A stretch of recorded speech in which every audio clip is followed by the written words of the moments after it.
señoras y señores asistentes. Quiero agradecer a los organizadores por la invitación recibida y en honor al tiempo quiero iniciar inmediatamente esta presentación sobre el trabajo que se ha hecho en Galápagos, presentando la razón de ser de ese trabajo, lo que nos mueve, lo que nos motiva a acceder, a ejercer el derecho de acceso a la jurisdicción y el derecho a la tutela efectiva. Tenemos ahí una imagen, no sé si se le puede ver bien, de un tiburón ballena, que es una especie que migra, que visita la Reserva Marina de Galápagos, el espacio circundante a las islas del archipiélago de Galápagos, en varios meses al año, puesto que la Reserva Marina es refugio de tiburones y refugio de ballenas, santuarios de ballenas. Y también porque esta imagen refleja cuál es la conexión directa que hay entre el ser humano y la naturaleza. Y también ilustra bien el por qué el Ecuador dio un paso importantísimo, un cambio de paradigma, dicen los estudiosos, al incorporar, al reconocer y garantizar derechos constitucionales a la naturaleza. Entonces ahí está muy claro el por qué. La presentación la vamos a hacer efectivamente sobre el análisis del acceso a la jurisdicción y la tutela efectiva en temas de derechos ambientales y derechos de la naturaleza. Son dos categorías que le hemos separado, ¿no? Desde la perspectiva de la sociedad civil, que en Galápagos está, yo no diría representada, pero por lo menos conglomerada por el denominado sector de conservación, ciencia y educación de Galápagos, que no es una ONG, ni siquiera es una persona jurídica, es un espacio de participación único, sui generis, un modelo normativo que fue desarrollado por la Ley de Régimen Especial de Galápagos ya en el año de 1998. Y es un sector que aglutina a personas naturales y jurídicas que tienen interés en temas de gestión y manejo de la Reserva Marina de Galápagos, que como todos ustedes conocen es la primera área natural protegida marina del país. Y tiene una extensión bien grande, estamos hablando de 133.000 kilómetros cuadrados de mar territorial que está protegido bajo esta figura. Desde el 2010 el sector de conservación se ha fijado, decidió explorar cuál es el papel, cuál es la respuesta de la función judicial frente a temas de infracción ambiental. ¿Por qué razón la función judicial y por qué razón temas de infracción? Porque la ley de Galápagos es la primera del país, de la normativa contemporánea, en aplicar, en utilizar el derecho penal como un instrumento de conservación y de protección ambiental. Se adelantó 2 años en tipificar delitos ambientales a la reforma penal que incorporó el capítulo de los delitos contra el ambiente en el ámbito de los delitos contra la seguridad pública del país. Entonces, el sector de conservación empezó a explorar cómo han respondido los jueces ante estos problemas ambientales novedosos. En este contexto hemos sido los primeros, y se lo dice con mucha alegría, en proponer al Consejo de la Judicatura, al anterior y también al de transición, la necesidad de ir hacia una especialización judicial sobre la base precisamente de la norma que la doctora Aguirre ya ha mencionado, el artículo 246 del Código Orgánico de la Función Judicial, que es una norma también muy es pionera, ¿no? Es visionaria, porque no conozco yo de otras normas de la función judicial de otros países que den un salto hacia la especialización, no en derechos ambientales de las personas, sino en derechos de la naturaleza. Entonces guarda absoluta coherencia con la visión constitucional del año 2008. Con alegría debo decir que mientras que el anterior Consejo de la Judicatura no tomó en consideración esta posición, el de transición sí lo hizo, y de hecho lo hizo con mucho interés.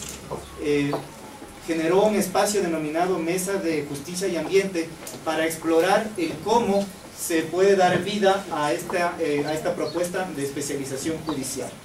Entiendo que, y claro, el caso concreto, porque la propuesta nació de Galápagos, era pues analizar la posibilidad de crear la primera judicatura de la naturaleza precisamente en la provincia de Galápagos. Hemos también planteado propuestas de reforma legal, sobre todo para reformar los tipos penales, aprovechando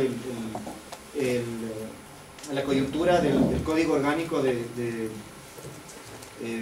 Código Integral Penal, y nos hemos concentrado fundamentalmente en el seguimiento de casos ambientales ocurridos dentro de infracciones ambientales ocurridos dentro de la Reserva Marina de Galápagos.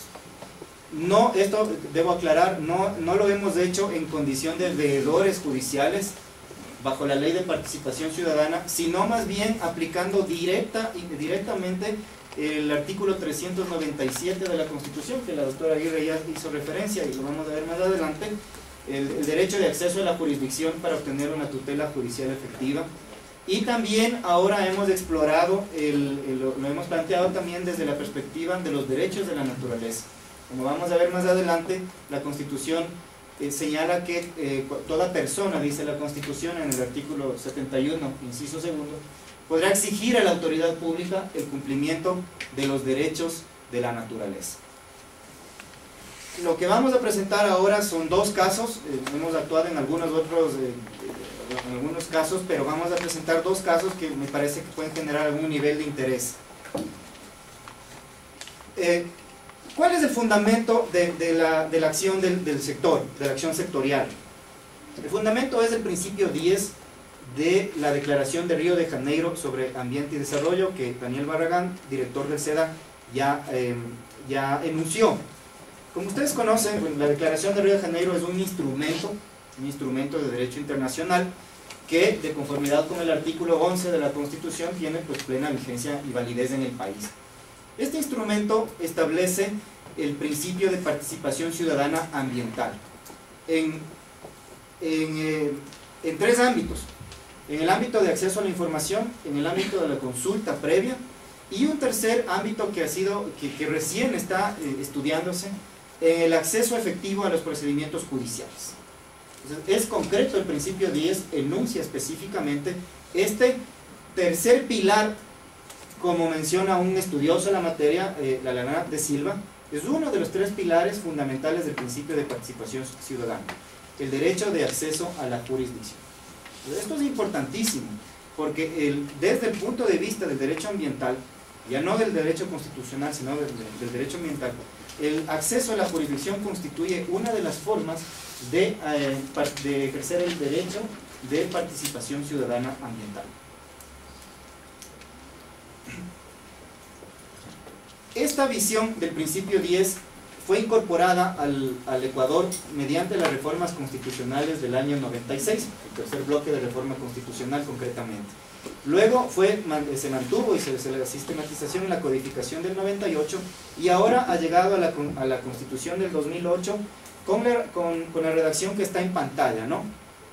El derecho, yo coincido con la opinión de la doctora Aguirre en el sentido de que esta visión de permitir a cualquier persona pues no es la mejor, porque estamos hablando de un derecho constitucional, no de algo que el Estado nos está haciendo el favor de otorgar, sino es de un derecho, y así es como nosotros lo estamos entendiendo en Galápagos. El derecho de acudir a los órganos judiciales para obtener de ellos la tutela efectiva en materia ambiental. ¿Sí? La Constitución es muy clara al decir que el derecho hay aquí una legitimación abierta, es de todos, precisamente porque detrás hay un interés difuso. Y además no requiere interés directo, que es la base del derecho subjetivo en materia procesal. Muy bien, entonces, además de esta visión de derecho ambiental, nosotros hemos trabajado mucho en ligarlo, porque es natural hacerlo, en ligarlo con la visión del derecho constitucional de protección, como ahora está enunciado en la Constitución del 2008, ¿no? Entonces, llegamos a la conclusión de que las personas tenemos derechos constitucionales de protección que abarcan el derecho de acceso a la jurisdicción y el derecho a la tutela efectiva, pero específicamente en materia ambiental.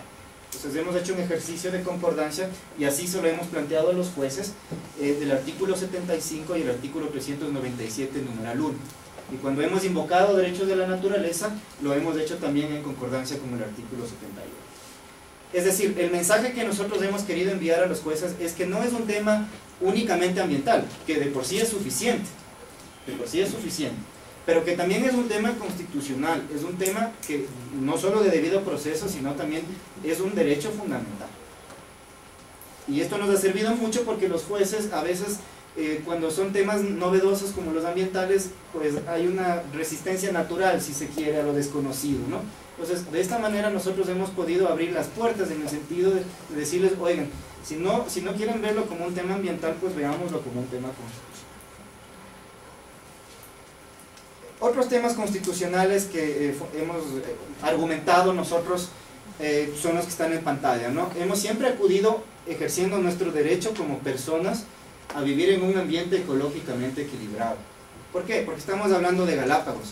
La afectación al desequilibrio ecológico ocurre en la reserva marina, no en nuestras casas, sino en la reserva marina, y afecta a tiburones, afecta a especies protegidas por el derecho ecuatoriano y el derecho internacional.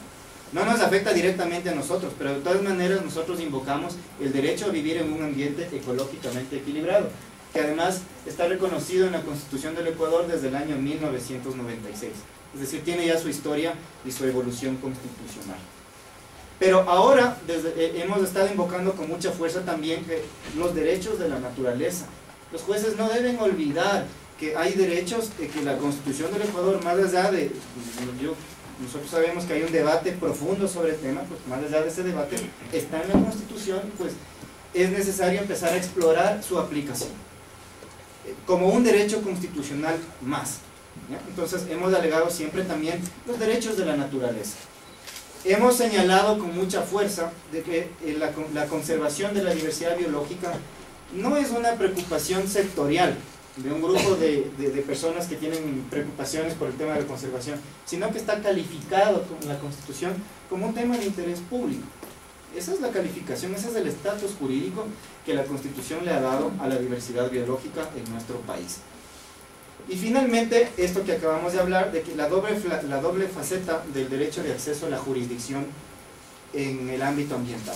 Es un derecho constitucional de protección, pero también es un derecho de participación ciudadana ambiental.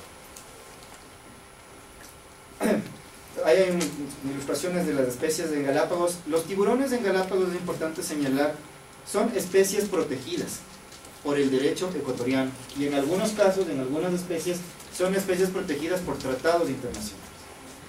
No es posible tocar a los tiburones en Galápagos, no son una especie comercial, sino son una especie emblemática. Así como la tortuga terrestre es el emblema, el logo del Parque Nacional Galápagos, el tiburón martillo es el emblema de la Reserva Marina de Galápagos. Y el Estado hace grandes esfuerzos por su conservación. Bueno,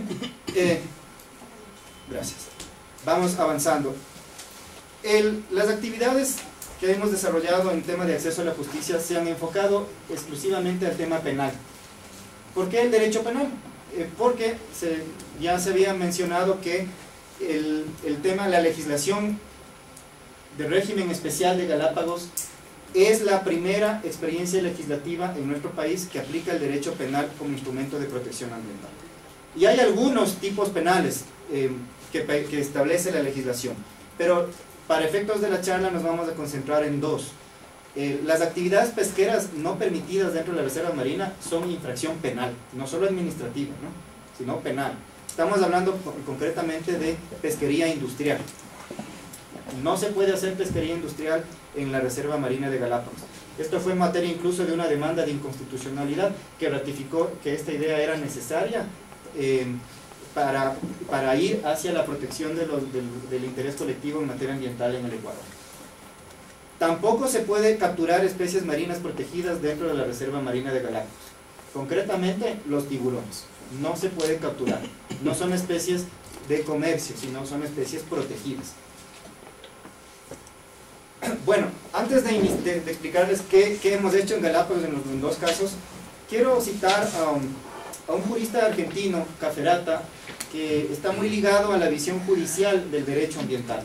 Que además no hay muchos juristas que desde la visión judicial dan su opinión.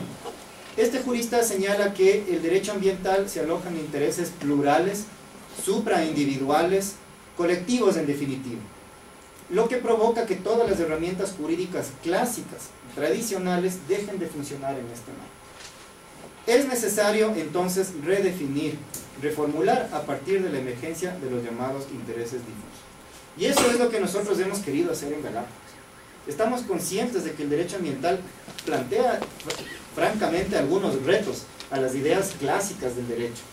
Lorenzetti, que es presidente de la Corte Suprema de Justicia de Argentina, él incluso ya no habla del derecho ambiental como una disciplina jurídica, él habla de como un sistema, porque presenta tantos retos a las ideas tradicionales jurídicas que debemos empezar a ver el derecho ambiental ya no como una disciplina, sino como un verdadero sistema de derecho. Vamos a hablar de un caso que generó mucha alarma social en el año 2012 en Galápagos. Se capturó a una embarcación dentro de la reserva marina, en la mitad de la reserva marina, con 357 tiburones capturados. ¿Ya? Estamos hablando de un impacto ambiental grave, muy grave en términos oceánicos. Entonces, lo que ocurre cuando pasan estos hallazgos en la reserva marina es que las autoridades, la autoridad ambiental y la Armada Nacional inmediatamente denuncian el hecho, y en este caso lo judicializaron ante la Fiscalía. Entonces, en ese momento se activa todo el aparato judicial a través del Parque Nacional Galápagos, a través de la Armada Nacional, la policía y también la Fiscalía. Hay que mencionar que la especialización judicial dio su primer paso en Galápagos vía Fiscalía. En Galápagos hay Fiscalía especializada para atender este tipo de casos, y eso ha dinamizado el trabajo en materia penal, ¿no? Debido a que la Fiscalía, pues su rol, el impulso oficial, pues inició el caso, dio impulso al caso, y que la autoridad ambiental se presentó como acusador particular en defensa de los intereses estatales, el sector de conservación empezó a analizar de qué manera también podía intervenir en el caso. Entonces, inicialmente se pensó en una posibilidad de presentar una segunda acusación particular, pero inmediatamente nos dimos cuenta que no era una buena idea, porque todavía pues los jueces no están listos para analizar estos temas, de que hay que empezar a ver estos temas más allá del interés directo, ¿no? Particularmente porque el Código de Procedimiento Penal actual pide demostrar interés directo cuando se quiere presentar una acusación particular en temas de intereses difusos, lo cual en principio podría llegar a ser hasta una contradicción. En todo caso, nosotros empezamos a buscar mecanismos para poder intervenir en el caso, ofreciendo aportes jurídicos, un poco reconociendo que los jueces no son especializados y no tienen por qué serlo, para nosotros aportar esos criterios jurídicos especializados. Entonces encontramos el equivalente al amicus curiae de la ley de control constitucional. El amicus curiae, un amigo de la Corte. ¿Cuál es la función? Aportar criterios jurídicos especializados. Entonces ensayamos esa figura a sabiendas de que no hay, como si hay en materia constitucional, una norma específica en una ley que dice que sí, los terceros interesados pueden presentar amicus curiae. En materia procesal penal no la hay. Se puede ir como denunciante o como acusador particular y no más. Entonces nosotros, argumentando directamente el artículo 397, logramos presentar con mucha dificultad, pero lo hicimos, aportes jurídicos sobre materias especializadas, en este caso denominado fair mare por el nombre de la embarcación. ¿Y qué es lo que presentamos al juez de garantías penales? Básicamente un esquema explicándole al juez de que por qué la ley prohíbe la pesca industrial en la reserva marina de Galápagos. Estamos hablando que Galápagos es parque nacional, es reserva marina, es patrimonio natural de la humanidad, es reserva de biosfera, es santuario de tiburones. ¿Y por qué la ley prohíbe la captura de tiburones? Y en este caso concreto habían especies enlistadas en apéndices de 2 convenciones internacionales que están vigentes en el país. La Convención CITES sobre tráfico de vida silvestre y la Convención de especies migratorias, que es una convención recientemente adherida por el Ecuador, que también le obliga al país o le compromete al país a proteger las especies que están migrando por su territorio nacional, en este caso por la Reserva Marina de Galápagos. Entonces, argumentos muy fuertes para que los jueces tomen las mejores decisiones del momento de declarar que la infracción es de delito flagrante, o ya cuando hay un tema, por ejemplo, de medidas cautelares, que si se decide o no otorgar una medida cautelar personal o ir hacia una medida cautelar sustitutiva. Y en el segundo caso, en razón del tiempo, voy a acelerar porque esto es histórico, ¿no? Esto es histórico y vale la pena mencionarlo. En Galápagos surgió un debate muy interesante. ¿Quién es el juez competente para tramitar, conocer y sustanciar delitos ambientales? Y aquí entraron en conflicto el Código de Procedimiento Penal, que habla de los jueces y tribunales de garantías penales, y la Ley de Gestión Ambiental, que habla del presidente de la Corte Provincial. Bueno, llegó a tal punto la controversia que algunas causas por delito ambiental terminaron en nulidad. ¿Ya? Esto motivó a que se haga una consulta a la Corte Nacional de Justicia, de conformidad con el artículo 180, numeral 6, esta facultad que tiene la Corte Suprema Nacional de Justicia, de absolver dudas u obscuridades legales. Y en efecto, quien planteó la consulta fue la Fiscalía General del Estado, sobre la base de la experiencia de Galápagos. El problema nació en Galápagos y se la planteó a través de la Fiscalía. Pero el sector de conservación de Galápagos también presentó aportes jurídicos, dando razones jurídicas de por qué en materia penal los jueces competentes deberían ser los jueces y tribunales de garantías penales. Para ello nosotros acudimos a la Corte Nacional de Justicia y ejercimos el derecho constitucional de acceso a la jurisdicción y a la tutela judicial efectiva, y planteamos sobre esa base los argumentos jurídicos expuestos. El Pleno de la Corte Suprema Nacional de Justicia resolvió, y esto está publicado en el Registro Oficial 786 del 11 de septiembre del 2012, que serán competentes los jueces y tribunales de garantías penales de la sección territorial donde se cometa la infracción. Es decir, la Corte concluyó y aplicó una norma básica de procedimiento penal en materia de competencia, la territorialidad. Y de esta manera se resolvió el problema. Y ahora pues los jueces están abocando conocimiento sin ningún inconveniente. Pero esta resolución es histórica y por eso vale la pena señalar, porque que yo tenga conocimiento, y pues ojalá si es que ustedes pueden corregirme, es la primera vez que el Pleno de la Corte Nacional de Justicia se pronuncia sobre un problema procesal ambiental. Entonces esto hay que darle la relevancia debida, porque además de ser histórico, sí resolvió un problema de duda y de oscuridad normativa, que estaba generando muchísimo una situación un poco preocupante de acceso a la jurisdicción, toda vez que en Galápagos no hay corte provincial. De manera que si queríamos aplicar la ley de gestión ambiental, que en principio, como dice la doctora Aguirre, está diseñada para temas civiles, daño ambiental civil, había que procesar los casos en Guayaquil, no en Galápagos, y hay 1000 kilómetros de distancia, ¿no? Entonces es un problema incluso logístico y operativo. Para concluir, yo quiero señalar que en el caso de Galápagos el papel de la sociedad civil no ha sido el protagónico, porque el protagónico le ha correspondido en materia penal a la Fiscalía y al acusador particular, que es la autoridad ambiental, pero sí ha sido importante, porque los argumentos que hemos presentado nosotros han coadyuvado a los argumentos que han presentado las partes procesales. Está muy claro que también nosotros hemos explorado el tema de los derechos de la naturaleza, porque creemos que es importante hacerlo.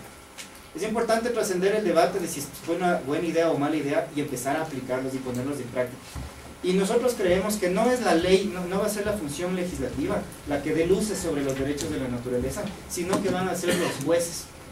Esto debería implantarse en el Ecuador a través de criterio judicial. Entonces ahí hay un rol fundamental de los jueces, ¿no? Y finalmente yo quiero, ante la distinguida audiencia que tenemos acá, hacer una pregunta, que es lo que yo transmitir una inquietud que tengo yo. Nosotros hemos logrado en algunos casos incorporar argumentos jurídicos y en otros también hemos logrado ser oídos en la aplicación de la norma que citó la doctora Aguirre, pero no en todos. Es decir, hemos estado un poco a la decisión de los jueces, ¿no? Los jueces penales por naturaleza dicen, bueno, si usted no es parte procesal no tiene nada que hacer aquí. Y tienen razón, porque ese es el esquema del procedimiento penal. Pero también nosotros les hemos dicho, pero claro, desde el punto de vista constitucional sí tenemos algo que hacer aquí porque hay un interés público de por medio. Porque la naturaleza tiene que ser oída de alguna manera. Entonces, y hemos encontrado en el amicus curiae una herramienta interesantísima, de potencial utilidad, pero no está normada en el código. Entonces la pregunta es, ¿será oportuno, será pertinente incluir en estas reformas penales actuales la institución del amicus curiae, más o menos en el mismo sentido como está normado en la Ley Orgánica de Control Constitucional? Para concluir, y ojalá yo tenga respuestas a esta inquietud, porque de verdad que sí, tengo mucho interés en conocer sus criterios, quiero citar nuevamente al presidente de la Corte Suprema de Justicia Argentina, Ricardo Luis Lorenzetti, quien en su obra Teoría del Derecho Ambiental señala que donde hay un derecho, hay un remedio legal para hacerlo valer. Y eso es lo que nosotros debemos explorar, no solo en derechos ambientales, sino ahora en derechos de la naturaleza. Muchísimas gracias.